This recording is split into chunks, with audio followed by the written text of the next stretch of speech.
Hello.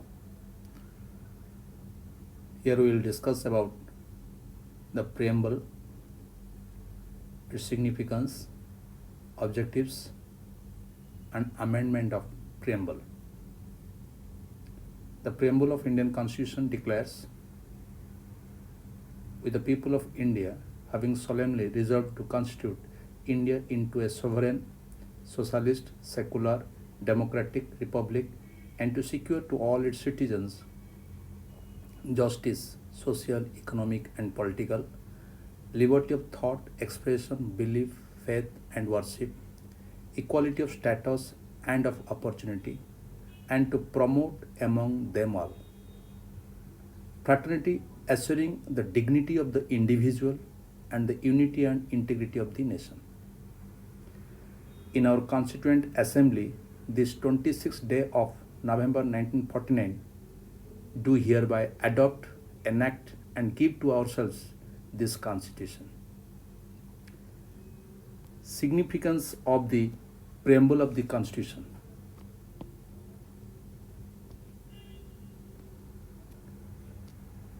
The components.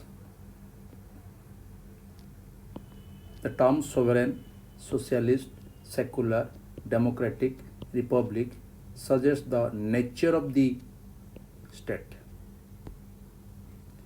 Democracy would be meaningless if it fails to generate the spirit of brotherhood among all sections of society. The ideals of justice, liberty, equality, fraternity reflect the objectives of the Constitution of India. The struggle for independence is sought to be emphasized by the term sovereign.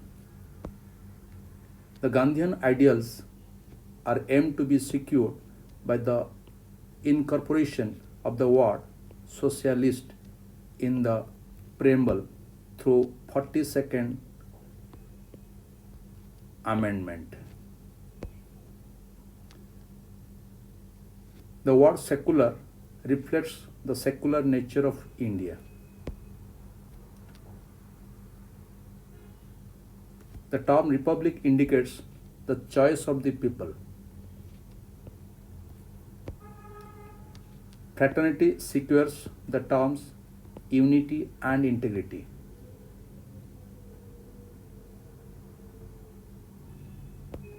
Objectives. Justice, liberty, and equality are three targets to be secured for the citizens. Fraternity is the fourth one, which is to be promoted among all. It provides social, economic, and political justice to all.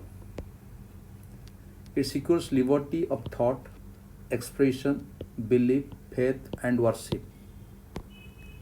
It provides equality of status and of opportunity. Fraternity assures the dignity of individual and the unity and integrity of the nation.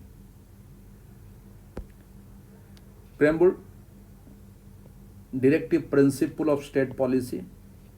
Fundamental rights are known as Trinity of Indian Constitution. Preamble, directive principle of state policy,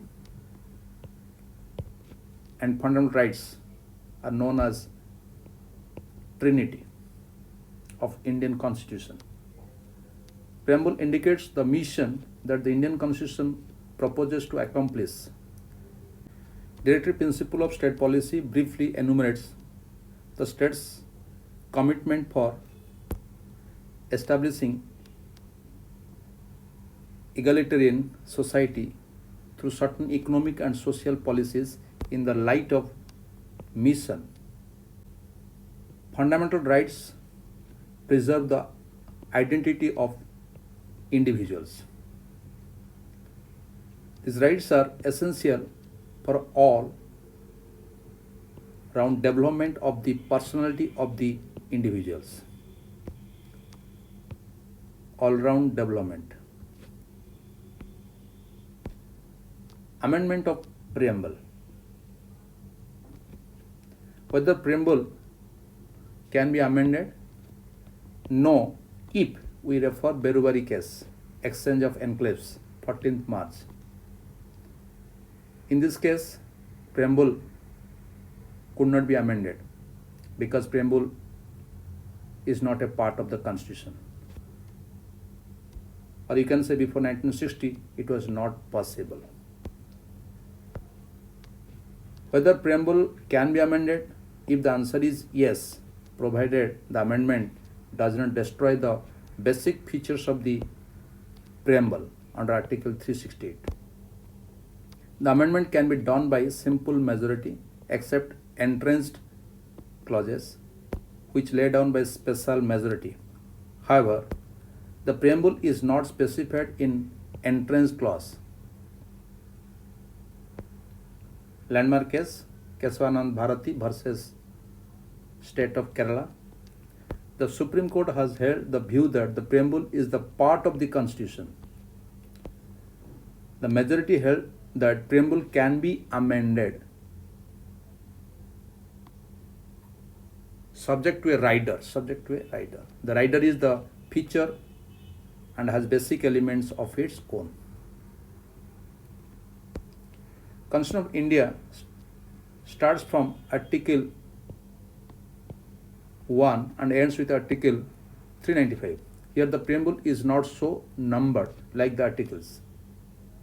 So few things it is not a part of the Constitution, but preamble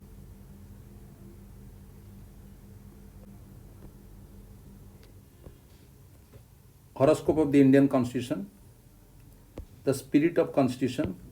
Here the spirit is detailed in Article 1 to 395.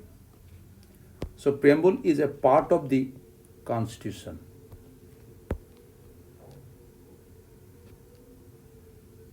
In a landmark case, Excelware versus Union of India,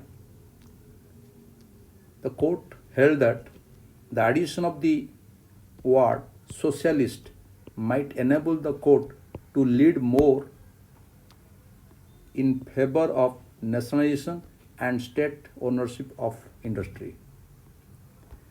The principles of socialism and social justice cannot be pushed so as to ignore the interest of another section of the public, namely the private owners of the different undertakings, or you can say the owners of different industries, and governs an overwhelming large portion of country's economic structure. So here we should not ignore the private owners of different undertakings. In DS Nakara versus Union of India, the court held that the framework of socialism is to provide a decent standard of life to the working people, provide security from cradle to grave to the working people. In our constitution, the preamble has combined the elements of socialism and democracy. So Indian Republic has become a blend of socialism and capitalism. That is Gandhian socialism. Economic equality and equitable distribution of income. Here, Gandhian socialism is a blend of Marxism and Gandhism, leaning heavily towards Gandhian socialism. Thank you.